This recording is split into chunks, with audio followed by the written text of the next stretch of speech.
शंकराचार्य स्वामी स्वरूपानंद सरस्वती का मध्य प्रदेश में निधन हो गया। वो मध्य प्रदेश के नरसिंहपुर स्थित ज्योतिश्वर आश्रम में ही निवास करते थे। द्वारका पीठ के शंकराचार्य का अंतिम संस्कार उनके इसी आश्रम में होगा। हिंदू परंपरा के अनुसार उन्हें भू समाधि दी जाएगी। ऐसे में सवाल उठता है कि हिंदू धर्म के साधु संतों का अंतिम संस्कार कैसे होता है, किस तरीके से उन्हें अंतिम विदाई दी जाती है। न्यूज 18 हिंदी की वेबसाइट पर इस बारे में बताया गया है। संत परंपरा में अंतिम संस्कार उनके संप्रदाय के अनुसार ही तय होता है। वैष्णव संतों को ज्यादातर अग्नि संस्कार दिया जाता है, लेकिन सन्यासी परंपरा के संतों के लिए 3 संस्कार बताए गए हैं। इन 3 अंतिम संस्कारों में वैदिक तरीके से दाह संस्कार तो है ही, इसके अलावा जल समाधि और भू समाधि है।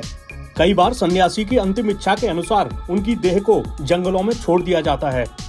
वैसे आमतौर पर साधुओं को पहले जल समाधि दी जाती थी, लेकिन नदियों का जल प्रदूषित होने के चलते अब आमतौर पर उन्हें भू समाधि दी जाती है।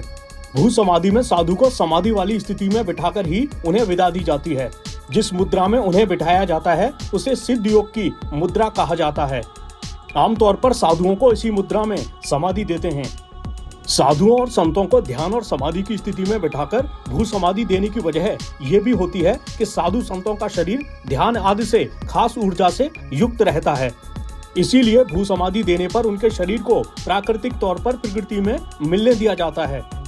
आपको बता दें कि शंकराचार्य का पद हिंदू धर्म में बहुत महत्वपूर्ण होता है।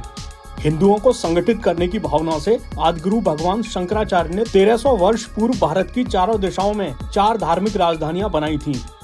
स्वामी स्वरूपानंद इनमें से 2 पीठ के प्रमुख थे, इसलिए उनका दर्जा काफी अहम और खास भी था।